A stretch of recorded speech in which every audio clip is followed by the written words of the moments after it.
नमस्कार साथियों, आप सभी का स्वागत है हमारे YouTube चैनल पर। दोस्तों, आज हम रेलवे ग्रुप डी 2025 की जो वैकेंसी आई है उसमें जो साइंस के क्वेश्चन पूछे जाते हैं उनके कुछ न्यूमेरिकल सीखेंगे जो वेग और त्वरण के चैप्टर पर आधारित होंगे। और रेलवे ग्रुप डी के एग्ज़ाम में इस प्रकार के क्वेश्चन पूछे जाते हैं। इस चैप्टर से एक या दो क्वेश्चन आपको एग्जाम में देखने को मिलते हैं न्यूमेरिकल टाइप में, ठीक है। तो उनके हम कुछ बेसिक फार्मूले और बेसिक कॉन्सेप्ट इस वीडियो में सीखेंगे, जिनको सीखने के बाद हम आसानी से रेलवे ग्रुप डी के एग्जाम में इस चैप्टर से जो भी न्यूमेरिकल पूछे जाते हैं उनको हम आसानी से लगा पाएंगे, ठीक है। तो आज हम बेसिक कॉन्सेप्ट को सीखेंगे, इस चैप्टर के न्यूमेरिकल को लगाने के लिए कुछ बेसिक फार्मूलों को और इम्पॉर्टेंट कॉन्सेप्ट को सीखेंगे, जिसकी सहायता से हम रेलवे ग्रुप डी के एग्जाम में न्यूमेरिकल के क्वेश्चन पूछे जाएंगे इस चैप्टर से, तो हम आसानी से लगा पाएंगे। इस चैप्टर से एक दो क्वेश्चन 100% एग्जाम में पूछे जाते हैं और बहुत ही आसान होते हैं, ठीक है। तो हमें पता होगा रेलवे ग्रुप डी के एग्जाम में, आप सबको पता होगा सिलेबस में 25 क्वेश्चन साइंस के पूछे जाते हैं, ठीक है। और इसका बहुत ही महत्वपूर्ण रोल होता है, ठीक है। इसका बहुत ही महत्वपूर्ण रोल होता है साइंस का। यदि आप साइंस में 20-25 में अगर 20 क्वेश्चन भी कर लेते हैं तब भी आपका सिलेक्शन पक्का है, ठीक है। साइंस का वेटेज बहुत ही अच्छा होता है 25 क्वेश्चन का। और न्यूमेरिकल भी क्वेश्चन अच्छे अच्छे आते हैं। कुछ चैप्टर ऐसे हैं जिनके क्वेश्चन के चैप्टर के न्यूमेरिकल 100% पूछे जाते हैं एग्जाम में। तो आज हम कुछ बेसिक कॉन्सेप्ट और फार्मूले सीखेंगे वेग और त्वरण के चैप्टर पर आधारित, ठीक है। अगली वीडियो में उन पे न्यूमेरिकल का सलूशन करेंगे जो रेलवे ग्रुप डी एग्जाम में पूछे जाते हैं। तो आज हम उनके फार्मूले सीखेंगे और बेसिक कॉन्सेप्ट सीखेंगे कैसे हम क्वेश्चन को लगाते हैं, ठीक है। तो आइए सबसे पहले हम न्यूमेरिकल लगाने के कुछ फार्मूले बेसिक कॉन्सेप्ट सीखते हैं। वीडियो को स्टार्ट करते हैं शानदार तरीके से। तो सबसे पहले दोस्तों चैप्टर का हमने लिया है वेग और त्वरण पर आधारित, वेग और त्वरण पर आधारित न्यूमेरिकल हमने चैप्टर लिखा है, यानी चैप्टर का नाम क्या है, वेग और त्वरण, ठीक है। उस पर आधारित न्यूमेरिकल एग्जाम में पूछे जाते हैं। तो सबसे पहले हम वेग के बारे में जानेंगे। वेग, अगर हमें वेग ज्ञात करना हो तो क्या करेंगे, ठीक है। तो सबसे पहले वेग, तो वेग बराबर क्या होता है, पहला फार्मूला, वेग बराबर क्या होता है हमारा विस्थापन, क्या होता है विस्थापन। वेग बराबर विस्थापन बटे क्या होता है, वेग बराबर विस्थापन बटे समय, विस्थापन बटे समय। आप ये याद रखें, पहला फार्मूला तो ये हो गया, आपको याद रखना, ठीक है। सबसे पहले वेग बराबर क्या होता है, विस्थापन बटे समय, ठीक है। वेग बराबर विस्थापन बटे समय। अरे हम वेग का मात्रा कभी कभी एग्जाम में मात्रा भी पूछता है, हम मात्रा के चैप्टर भी क्वेश्चन लेकर के आएंगे, महत्वपूर्ण मात्रकों के बारे में आपको बताएंगे। यहाँ पर हम बताते भी चलते, आपको याद होता जाएगा। तो वेग बराबर विस्थापन बटे समय। और दूसरा वेग का मात्रक क्या होता है, मात्रक वेग क्या होता है, मीटर प्रति सेकंड। क्या होता है वेग का मात्रक, क्या होता है मीटर प्रति सेकंड, ठीक है। यानी वेग बराबर विस्थापन बटे समय होता है और वेग का जो मात्रक होता है वो क्या होता है, मीटर प्रति सेकंड, ठीक है। तो आशा करते हैं आप इसको ध्यान में रखें, एग्जाम में ऐसे भी पूछ लेता है कि वेग का मात्रक बताइए, निम्न में से 4 विकल्प आपको देगा। तो ऐसे देता है मीटर पर सेकंड, मीटर पर सेकंड स्क्वायर, ऐसे दे देगा। तो आपको मीटर पर सेकंड ही ध्यान में रखना है, ठीक है, वेग का मात्रक है। एक तो ये फार्मूला हो गया। दूसरा फार्मूला औसत वेग, अगर आपसे क्या पूछ ले, औसत वेग, ठीक है, आपसे औसत वेग भी पूछ लेगा। तो उसके लिए क्या फार्मूला होता है, देखिए औसत वेग, औसत वेग पूछ लिया अगर आपसे तो क्या होता है फार्मूला, देखिए उसके लिए होता है प्रारंभिक वेग, प्रारंभिक वेग तथा अंतिम वेग। क्या होता है प्रारंभिक वेग, प्रारंभिक वेग प्लस अंतिम वेग। क्या होता है अंतिम वेग, प्रारंभिक वेग बटे अंतिम वेग बटे प्रारंभिक वेग बटे अंतिम वेग बटे 2, क्योंकि हम एवरेज निकालते हैं और एवरेज के लिए पता होता है बटे 2 करना है, ठीक है। 2 राशियां हम ले रहे हैं, तो प्रारंभिक वेग बटे अंतिम वेग, ठीक है। ये होता है क्या एवरेज के, जब आपसे एवरेज वेग पूछेगा क्वेश्चन में, हम क्वेश्चन इस प्रकार के लगाएंगे रेलवे एग्जाम में जैसे पूछे जाते हैं, इन फार्मूलों का यूज होता है। तो इसके लिए औसत वेग बराबर क्या था, प्रारंभिक वेग प्लस अंतिम वेग बटे 2, ये फार्मूला था औसत वेग के लिए, ठीक है। और एग्जाम में जब भी आपसे पूछेगा तो 2 वेग दिया रहेगा, ठीक है। तो अंतिम वेग और प्रारंभिक वेग को हम प्रदर्शित करने के लिए मान लेते हैं, मान लीजिए आप बी क्या होता है हमारा अंतिम वेग, क्या होता है अंतिम वेग, बी क्या होता है अंतिम वेग। और यू क्या होता है हमारा, यू बराबर क्या होता है प्रारंभिक वेग, प्रारंभिक वेग, ये हमारा होता है प्रारंभिक वेग। तो वी हमारा होता है अंतिम वेग और यू होता है हमारा प्रारंभिक वेग, ठीक है। यू हमारा होता है प्रारंभिक, ये यू है, ठीक है। यू हमारा होता है प्रारंभिक वेग और बी हमारा होता है अंतिम वेग, ठीक है। तो जब भी ऐसे क्वेश्चन आपको पूछेंगे एग्जाम में इस प्रकार के चैप्टर पर आधारित, तो इन फार्मूलों का हम यूज आसानी से करके लगाएंगे, ठीक है। तो मान लीजिए फार्मूला हमारा क्या निकल आया, और एवरेज का, एवरेज वेग के लिए क्या हो गया हमारा प्रारंभिक वेग, तो प्रारंभिक वेग क्या है हमारा u है, और प्लस अंतिम वेग क्या है v, और बटे में ये आप शॉर्टकट में याद रखें। एवरेज वेग के लिए जब आपको दो वेग दिया रहेगा, इस चैप्टर से कोई भी क्वेश्चन पूछेगा दो वेग आपको दिया रहेगा, तो जो अंतिम वेग क्या मानेंगे, v को मानेंगे, और प्रारंभिक वेग u को मानेंगे, ठीक है। तो एवरेज के लिए क्या हो जाएगा u प्लस v बटे 2, यानी प्रारंभिक वेग प्लस अंतिम वेग बटे 2, ये होता है एवरेज के लिए, ठीक है। तो जब भी आपसे पूछे तो एवरेज के लिए ये तरीका यूज करें, ठीक है। नेक्स्ट फार्मूला हम देखते हैं, अंतिम वेग और प्रारंभिक वेग के लिए हो गया, एवरेज के लिए हो गया, और दूसरा हमारा वेग बराबर हो गया।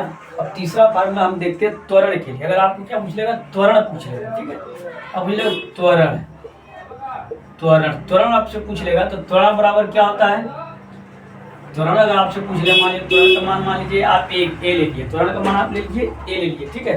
तो त्वरण के लिए आपसे क्या पूछना है, प्रारंभिक वेग क्या होता है, अंतिम वेग आपको लेना है, अंतिम वेग और माइनस में प्रारंभिक वेग, क्या है प्रारंभिक वेग, अब बटे में आपको क्या लेना है टी, आपको क्या लेना टी, यानी समय, क्या लेना आपको समय लेना, ठीक है, यानी समय, यहाँ लिख देते हैं हम समय, आपको क्या लेना है समय लेना है। तो जब आपसे त्वरण पूछेगा तो आपको क्या लेना है, त्वरण बराबर अंतिम वेग, अंतिम वेग माइनस प्रारंभिक वेग बटे समय, ये फार्मूला आपको यूज करना है जब भी आपको त्वरण पूछेगा, ठीक है। तो डायरेक्ट मान लीजिए अगर हम त्वरण ये मान लेते हैं, अंतिम वेग हमने क्या बताया आपको v, और प्रारंभिक वेग हमने क्या बताया मानना आपको u बटे में t, यानी समय। ये हमारा क्या होता है त्वरण के लिए फार्मूला, ये क्या है त्वरण के लिए, त्वरण बराबर अंतिम वेग माइनस प्रारंभिक वेग बटे समय। अब त्वरण का मात्रक यही देख लेते हैं, त्वरण का मात्रक क्या होता है, त्वरण का मात्रक हमारा हो जाता है मीटर प्रति सेकंड स्क्वायर, मीटर प्रति सेकंड स्क्वायर होता है हमारा त्वरण का मात्रक। तो जब भी अभी कभी कभी एग्जाम में पूछेगा आपसे कि निम्न में से त्वरण का मात्रक क्या है, तो आप क्या बताएं मीटर प्रति सेकंड स्क्वायर। तो यहाँ मात्रक भी आप याद करते चलें, वेग के लिए मीटर प्रति सेकंड और त्वरण के लिए मीटर प्रति सेकंड स्क्वायर लेना, ठीक है। तो आप ध्यान में रखें, त्वरण के लिए मीटर प्रति सेकंड स्क्वायर और वेग के लिए मीटर प्रति सेकंड स्क्वायर, मात्रक इनके होते हैं, ठीक है। तो हमने क्या सीखा, त्वरण कैसे निकालेंगे, वेग कैसे निकालेंगे और औसत वेग कैसे निकालेंगे, तीन फार्मूलों को हमने रिवीजन कर लिया, ठीक है। इनको आप याद रखें ताकि हम जब न्यूमेरिकल करवाएंगे तो इन फार्मूलों का यूज आपको करना पड़ेगा, ठीक है। तो आइए नेक्स्ट देखते हैं फार्मूला। नेक्स्ट फार्मूला हमारा क्या होगा, देखिए अब तो ये तो बेसिक फार्मूले हो गए, इन पे भी न्यूमेरिकल आते हैं। अब हम आते हैं गति के क्या आते हैं समीकरण पे, क्या आते हैं गति के समीकरण पे। अब गति के समीकरण क्या होते हैं, वो तीन प्रकार के, गति के समीकरण क्या होते हैं तीन प्रकार के होते हैं। हम लिख लेते हैं गति के समीकरण, क्या होते हैं गति के समीकरण।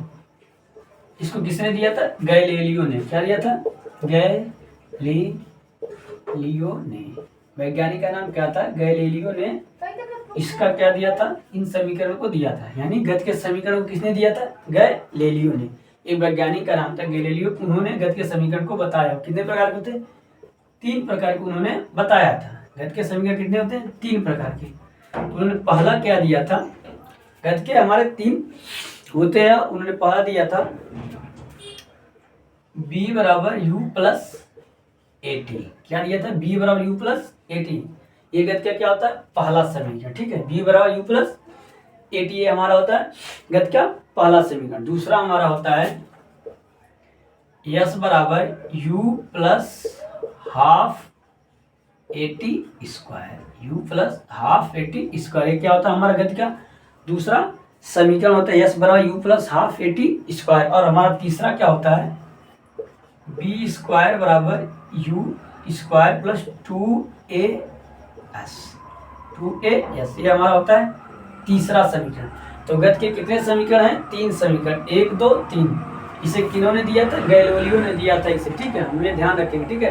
कभी एग्जाम में पूछ लेता कि गति का समीकरण किसने दिया था या किस वैज्ञानिक ने दिया, तो हम बताएंगे गैलीलियो ने दिया था। ठीक है, कभी आपसे पूछ लेगा कि गति के कितने समीकरण होते हैं, तो आपको बताना है 3 होते हैं। ठीक है, तो ऐसे लिए कभी कभी एग्जाम में 3 ऑप्शन देगा, एक अलग दे देगा, पूछेगा आपसे गति के कौन कौन से समीकरण, आपको पता होना चाहिए कि पहला समीकरण b बराबर u प्लस at स्क्वायर, दूसरा होता है s बराबर u plus half at square, तीसरा होता है b square plus u square plus 2a, आपको ये पता होना चाहिए। ठीक है, तो हमारा क्या होता है गति का पहला, दूसरा और तीसरा। ठीक है, ये हमारे समीकरण होते हैं। ठीक है, तो पहला समीकरण क्या है, b बराबर u plus half at square, दूसरा होता है s बराबर u plus half at square, और तीसरा हमारा होता है b स्क्वायर बराबर u स्क्वायर प्लस 2a होता है। ठीक है, ये हमारे होते हैं गति के समीकरण होते हैं, क्या है, तीसरा और दूसरा। ठीक है, तो ये क्या होता है, पहला होता है, दूसरा होता है तीसरा। ठीक है, तो पहला b बराबर u प्लस at,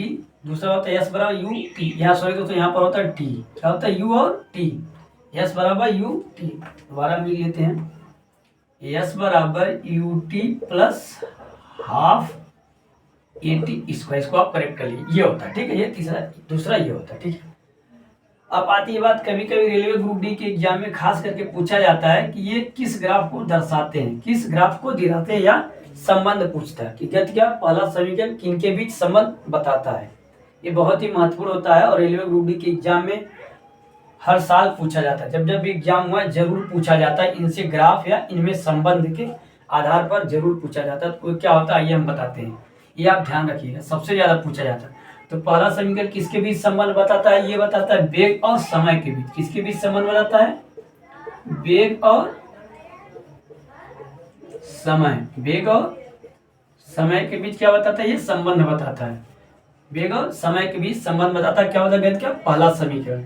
दूसरा समीकरण किसके बीच बताता है, ये बताता है विस्थापन, क्या बताता है, विस्थापन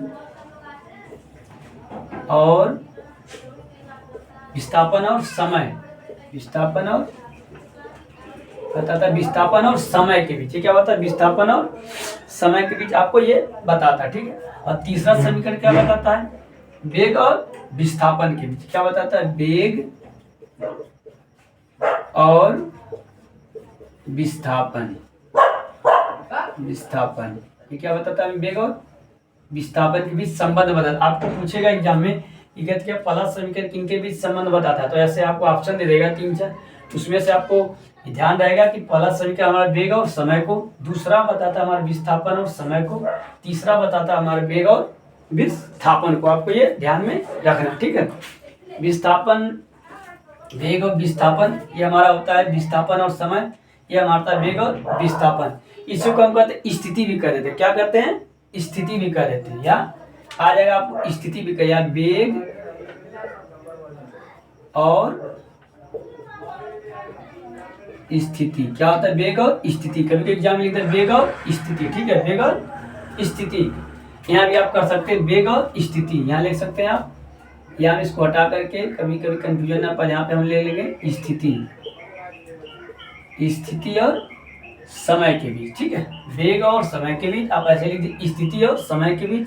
दूसरा हमारा बताता है वेग और स्थिति के बीच, आप ये ध्यान में रखिए, ज्यादातर बेटर होगा आपके लिए, ये आप ध्यान में रखिए, और ऐसे पूछा जाता है ज्यादातर। ठीक है, वेग और स्थिति के बीच, तो सबसे पहले याद करने का तरीका क्या, यहाँ पे दिया सिंगल जो इधर है पहले उसको लेना है, पहला समीकरण बी बता दिया, यानी वेग हुआ, वेग में, और लास्ट वाला पकड़ना आपको, लास्ट में क्या दे रखा, टी, यानी समय होता है, नहीं समय, तो आप कैसे याद करेंगे, वेग और समय। दूसरे में यस को हमने क्या माना, विस्थापन, से क्या आ जाएगा आपका, स्थिति या विस्थापन या स्थिति, और लास्ट में क्या दे रखा आपको, समय यानी ठीक है, ऐसे रहे। तीसरा क्वेश्चन हमें याद रहेगा, बी स्क्वायर बराबर you square plus 2a, yes, तो बी हमारा क्या है, वेग है, तो वेग, और लास्ट में क्या यस, यानी क्या ये स्थिति, हमने यस को स्थिति मानते, ठीक है, तो स्थिति।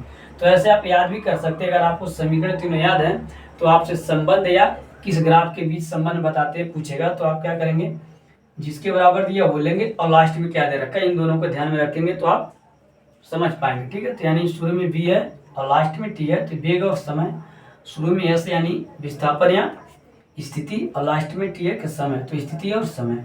दूसरा तीसरा क्या है, वेग, और लास्ट में क्या स्थिति, यानी वेग और स्थिति के बीच, ये आपको ध्यान में रखना है। ठीक है, तो रेलवे ग्रुप डी के एग्जाम में इस प्रकार के क्वेश्चन भी पूछे जाते हैं और ज़्यादातर ऐसे ही क्वेश्चन पूछे जाते हैं। अगर न्यूमेरिकल नहीं पूछा आपसे तो ये पूछ लेता है, इनमें से एक जरूरी आपसे पूछेगा। तो आप ये ध्यान में रखें, तीनों समीकरण और इनके बीच में क्या संबंध बताते हैं, ठीक है। तो आशा करता हूँ आपको ये समझ में आ गया होगा। नेक्स्ट देखते हैं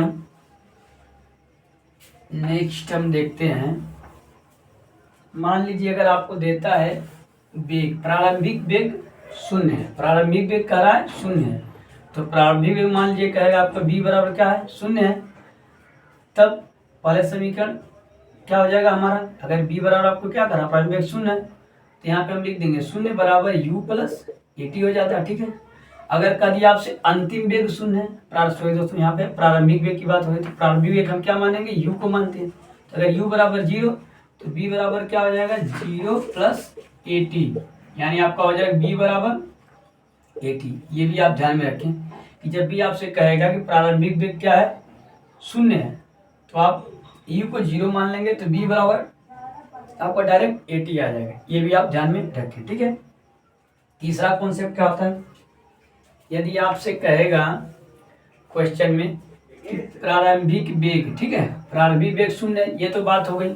अब कह रहा है कि अंत में जाकर के रुक जाती, अंत में जाकर के रुक जाती है, ठीक है, या विरामावस्था में है, ठीक है, वस्तु विरामावस्था में है, ठीक है, या वस्तु विरामावस्था में लिख देते हैं हम यहाँ पे, या वस्तु विरामा अवस्था या रुकी हो तो प्रारंभिक वेग क्या हो जाएगा 0 लेंगे, क्या लेंगे तो हम जो प्रारंभिक वेग है, प्रारंभिक वेग हमारा क्या हो जाएगा, वेग मान लो u क्या हो जाएगा हमारा, प्रारंभिक वेग हमारा u क्या हो जाएगा 0 लेंगे, क्या लेंगे हम 0 लेंगे। ये ध्यान रखें, ठीक है, ज्यादातर इस पे क्वेश्चन आते हैं, ठीक है। दूसरा कॉन्सेप्ट, यदि चलते चलते वस्तु क्या होती है रुक जाती है, अंत में क्या होती है रुक जाती है, ठीक है। यदि वस्तु चलते या चलकर रुक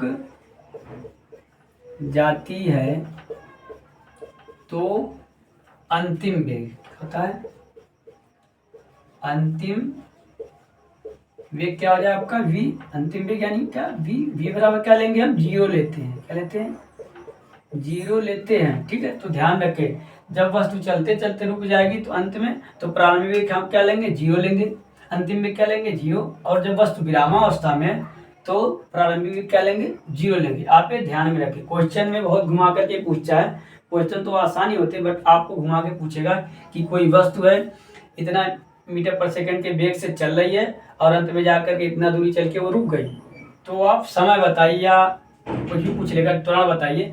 तो आपको क्या कहें, जब वस्तु रुक जाएगी तो हम b को सदा 0 मान लेंगे, यानी अंतिम वेग क्या हो गया रुक गई तो 0 हो गया। और एक वस्तु विरामावस्था में है और फिर चली तो हम क्या प्रारंभिक वेग क्या मानेंगे 0, यानी u को 0 मान लेंगे, ठीक है। तो जब भी ऐसे पूछेगा तो आप इसको ध्यान में रखें ताकि आपको कंफ्यूजन ना हो क्वेश्चन को लगाने में, ठीक है। तो ये बेसिक कुछ कॉन्सेप्ट थे और कुछ बेसिक फार्मूले थे, आपको बताना जरूरी था ताकि न्यूमेरिकल जब भी हम लगाएंगे तो आसानी से लगा पाएंगे। तो आप इसको ध्यान में रखें, इन तीनों समीकरणों को जो हमने बताया और 3-4 हमने बेसिक फार्मूले बताए और कुछ कॉन्सेप्ट बताए, इनको आपको ध्यान में रखना है ताकि रेलवे ग्रुप डी के एग्जाम में वेग और त्वरण पर आधारित कोई भी न्यूमेरिकल पूछता है इस चैप्टर से तो आप आसानी से लगा पाएंगे। तो मिलेंगे नेक्स्ट वीडियो में कुछ क्वेश्चनों के साथ जो रेलवे ग्रुप डी के प्रीवियस ईयर एग्जाम में पूछे जाते हैं और उनको हम आसान तरीके से लगाना सीखेंगे दोस्तों। तो इस वीडियो को आप ध्यान से देखिएगा और समझिएगा। मिलते हैं नेक्स्ट वीडियो में नए क्वेश्चनों के साथ, तब तक के लिए धन्यवाद।